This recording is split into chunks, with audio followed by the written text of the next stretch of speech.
On behalf of Crosscheck Media and Biz Talk Today TV, welcome everyone to The Money Path. I'm your host, Todd Schoenberger, and joining me today is Jed Ellerbroek.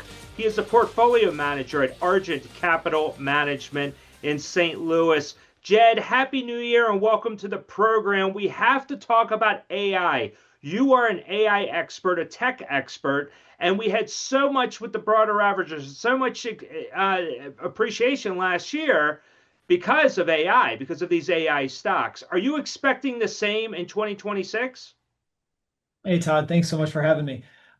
Yeah, it was a big year for obviously the market as a whole, but especially technology stocks and those that are AI beneficiaries. And I guess in 2025, that trade broadened out beyond technology into a lot of industrial and contractor businesses, power related companies that are technically industrials, but supply up into this data center construction boom that we have going on. So you saw kind of the traditional AI leaders. NVIDIA comes to mind. Google is another. Palantir, CrowdStrike. There's so many, of course. Those were all strong performers, but we saw that trade, I think, broaden out a little bit in 2025. So you I saw think, you saw go ahead. leadership spread out, it sounds like. Yeah, that's right. So going forward this year, though, I mean, there seems to be the vibe on Wall Street is that it's I mean, there's so many other items that are going on. Obviously, geopolitical events, you have commodities, you have gold, silver, everything. There's a lot of rallies elsewhere, and a lot of our attention is spread thin, to put it nicely. The but on the tech side, do you see this still becoming a headline story for 2026? Whereas investors are going to feel like, hey, I have to be invested in the NVIDIAs of the world, or I'm just going to be left behind. Yeah, I think so. I think where we sit today is a lot of those big tech stalwarts underperformed the S&P 500 in 2025. So I'm thinking of Amazon, Microsoft, Apple. Um, a lot of those stalwarts underperformed in 2025, leaving their valuations today attractive, I think. Even a company like NVIDIA, yes, it did outperform the S&P 500 in 2025, but their earnings grew a lot faster than the stock price increased. And so that valuation has come down too. So I kind of expect going forward, I'm not sure if this will happen in 2026 or maybe beyond that, but I think that a lot of these companies that are AI beneficiaries in the tech sector today trade at reasonably attractive valuations. And I expect the market to look favorably upon some of those AI beneficiaries that have attractive valuations. And for me, at the top of that list is Amazon, Nvidia, Microsoft, even Meta. Do you think those stocks, though, are overvalued at this point? I mean, where do they stand historically speaking? Yeah, all those stocks trade below their historical average valuations. Um, a company like Nvidia, the bear argument on that stock would be, well, yeah, the stock does trade at a discount to its historical average, but their earnings are at such a cyclical high, that's appropriate. My response to that is, I don't think the right context for thinking about NVIDIA's business is like kind of the traditional sine wave cycle, economic cycle. I think that this AI accelerated computing data center investment cycle has broken any cyclical trend. It is a long-term uptrend in the market that's going to be a rising tide that lifts most boats, and the biggest boat is NVIDIA. Right. Well, speaking of NVIDIA, one question that I always have is that everybody's talking about NVIDIA selling brand new chips, which makes sense. I mean, these are state of the art. I get it. Everyone gets it. But they are expensive. Is there a secondary market for used chips, a certified pre-owned chip market? Um, Whereas where I'm going with this is that I would imagine that that would invite other industries, other players that just can't afford the CapEx spend, but it would bring them into the AI fold. Is there anything like that on the horizon? Yeah, there is a bit of a dynamic that you're describing, but there's a little bit of a twist on it, I think. So first of all, you're right. NVIDIA's chips in very high demand. The chips get, roughly like 50% better every year, but they're not increasing the price 50%. So that efficiency gain, that additional performance, per dollar cost is improving from generation to generation, which compels people to keep buying the new ones. All of the NVIDIA Hmm. chips installed out in data centers today are being used. So there isn't really much of a secondary market for these chips to move from one data center to another. What there is, though, is there's so much demand for the new ones, the highest performing chips. There's not enough of those to go around. So businesses are, instead of renting out those top of the line new chips, they're renting out the 3 or 4 or 5 or 6 year old NVIDIA chips, which is keeping the utilization of those very high and keeping data center utilization across the country extremely high. So today there are almost no unused data center capacity, which is, of course, a big reason why we're building so many of them today. And the ones that we're building are so much bigger than the ones that we built 2 or 3 years ago. That's amazing. I never knew this. Very, very educational. Let's talk about those AI data centers. This seems to be the thing to do. Go out, get a building that's vacant, maybe in foreclosure or something. You end up taking it over. You throw in a bunch of servers and hope for the best. The These things are popping up everywhere, right? I mean, I would imagine though you'd have to have the utility component built in as well, correct? Yeah, that's right. That's right. The demand for data center capacity is so great that we're building them in more places and in bigger sizes than we have in the past. The developers of these data centers are typically you'd want to site one of these things within, say, 25 miles of a big city. You want to keep latency low. You want to keep response times really fast. When people go to ChatGPT, you want them to get their answer as quick as possible. The best way to do that, put a lot of high-powered chips in that data center and site that data center really close to an urban area. But as the demand for these data centers rises, developers are having to go further out to build them. So instead of 25 miles away, we're 50 miles or 100 miles away. And some of the biggest training-oriented data centers, like what Oracle's building out in West Texas, are not sited near a big city at all. We will do model training there and then run the inference workloads at data centers closer to the urban areas. The risk with what Oracle's doing, with what other companies that are doing, building data centers away from urban areas, is you risk that becoming a stranded asset after 5 or 6 years. After that first OpenAI training run in West Texas, what purpose does that data center have 2 or 3 years down the road when those are 2 or 3 year old NVIDIA chips inside and it's not appropriate for the next training run? Will there be demand for that data center space at that location with that age of semiconductor chip? Let's expand on this a little bit. So let's use that example. 3 years, 2, 3 years from now, when Oracle has an outdated chip, can they easily take a new chip and just plug it in? That is expensive to do. Oracle, in the example we're talking about out in West Texas, they're installing Blackwell chips from NVIDIA, the 2025 class version from NVIDIA in those data centers.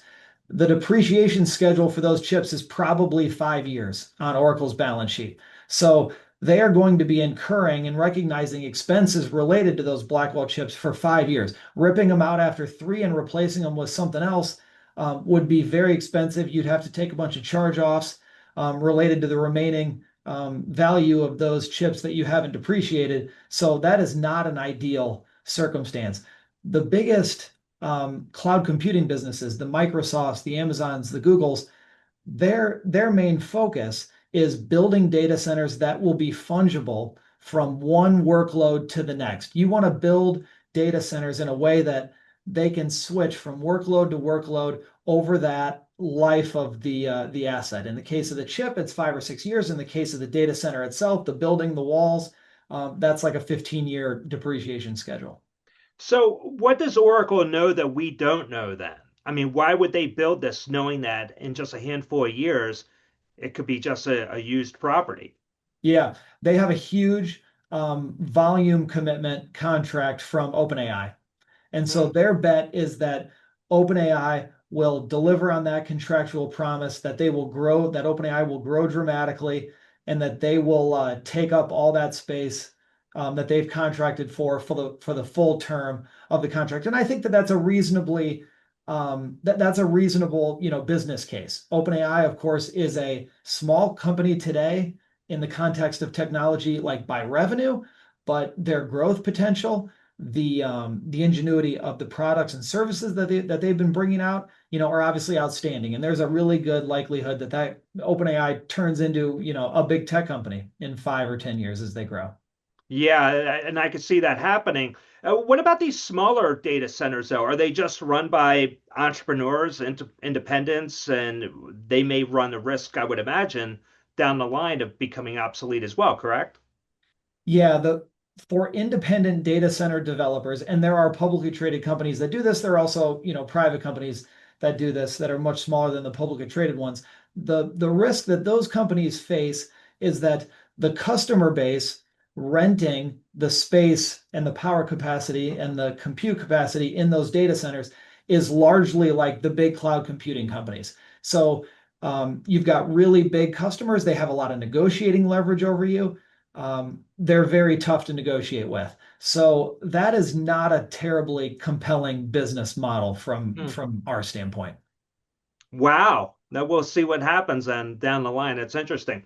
All right, so tell us about the Argent Fund. What are your biggest holdings? I know it's probably spread out across the board, but are there any particular equities or stocks that you can might be able to speak on that are probably your favorites or where you see breaking out in 2026? Yeah, sure. Yeah, so I manage Argent's large cap strategy. So kind of a core large cap strategy. We have an ETF that we offer that people can buy at any of their brokerage firms. The ticker is ABIG, ABIG. Okay.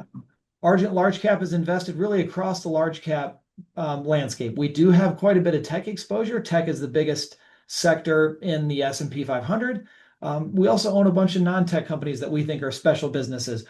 The investment philosophy that we use to invest Argent's capital or Argent Large Cap's customers' capital is an enduring business philosophy. That's what we call it internally. And there are three components of that. The first one is we're looking to buy businesses that have secular or long-term growth prospects, not cyclical short-term growth opportunities. We're also trying to buy businesses that have a durable competitive advantage over their peers that allows them to earn high profits both today and going forward. And then finally, we want to invest with businesses that are run by a management team that has experience and past success running that business, but also taking the company's profits and reinvesting them in shareholders' best interest. So that's the kind of three pillars we're looking for. In terms of top holdings and our favorite ideas today, NVIDIA is our largest holding at about 9%. Amazon is Wow. close behind. Amazon is probably our favorite idea today, and it's the biggest active weight in our fund. We've owned Amazon for years and years. We think it's an especially compelling purchase today. That stock was practically flat in 2025, even though their earnings grew 30%. And I think they're Hmm. going to be able to grow their earnings at 20 to 30% for the next 5 years. That stock is attractively valued today, in our opinion. It actually trades well below their historical average over the last 5 or 10 years. And we think CEO Andy Jassy, who seems new to me, but he's actually on year 4 or 5 there, is doing a great job. And we think the company has wonderful growth prospects, both in retail, where they're dominant, growing about twice the speed of their big retailer peers, Walmart and Costco, but also their cloud computing business, where they're the largest, growing over 20%. So AWS though is just, I mean, it's growing exponentially, correct? It is. Yeah. I mean, there are three cloud computing giants in the United States. Oracle's Yeah. vying to be the fourth. The big Okay. three are Amazon, which has about 40% of the market. Microsoft's Azure unit is at about 30%, and then Google's GCP is around 20% or so. Uh, all three of those businesses are growing anywhere from 20 to 35%, depending on Wow. their size. Amazon's growth, AWS last quarter, I think reached 21%, if I recall correctly, and I do think that's going to accelerate throughout 2026. They're all accelerating. And the other compelling thing about that business, besides their growth, is the margin profile. Amazon's profit margin in AWS is over 30%. So Oh, that is a highly capital intensive business. We all hear and talk about the CapEx spending that these companies are doing, but that CapEx spending is enabling significant revenue growth and really high profit margins on those revenues. So we think that's a very compelling industry. It's probably the most compelling industry for investment in our perspective, and that's why we're overweight not just Amazon but also Google and Microsoft. So on the in the fund, do you have to rebalance though? I mean, I would imagine that with the appreciation in the tech sector, it's a large cap fund, but it could actually turn into just a tech heavy fund, right? Yeah, it's a fine balancing act. Argent large cap, so we own about 30 stocks. We're trying to invest in our best ideas under that enduring business philosophy that I described earlier. Hmm. Um, we're also trying to have a balanced, diversified fund that has exposure to all of the compelling industries in our country. And so, you can see a little bit of inherent conflict there. A lot of those compelling industries are in tech, some of them are not. We want to be broadly diversified, but we also want to invest in our very best ideas. So that's a trade-off that we're kind of constantly evaluating in the fund.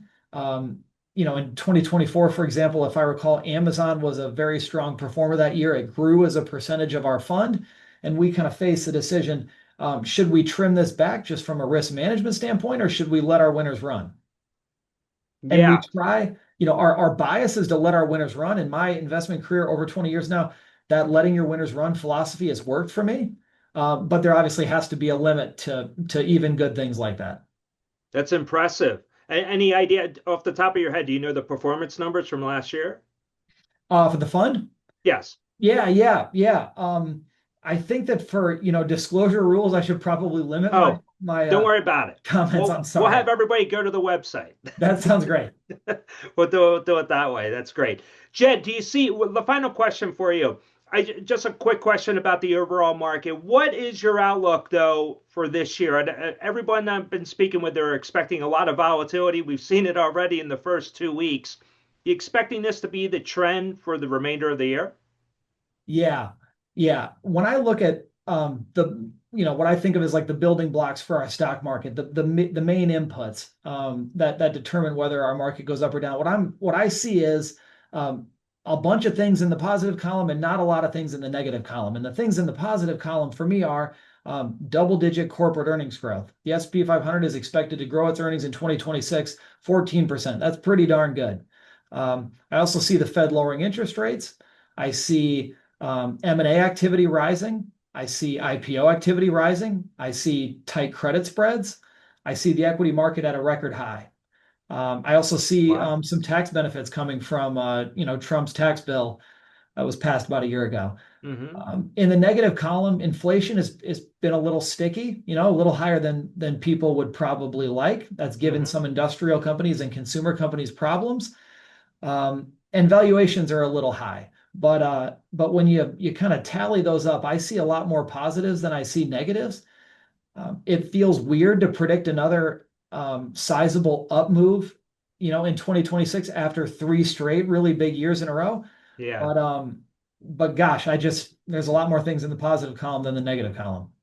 Can you imagine if you were on the sidelines 3 years ago and you decided to go into cash and you missed this and you kept waiting for that sell off to happen and it just hasn't happened? I would just go nuts, actually. It's like my favorite football team losing 12 football games in a row or something like that. There you go. Absolutely. Jed, you always bring the best. I really appreciate you joining me. Can't wait to have you back on again. We have to talk more about tech. I know it's going to continue to be a great story, and I know the fund is going to do well as we proceed forward into this year. Have a great day. Thanks so much. Thank you, Jed. So, on behalf of Jed Ellerbroek, I am Todd Schoenberger. Thank you once again for joining us on the Money Path. We'll catch you next time. Take care.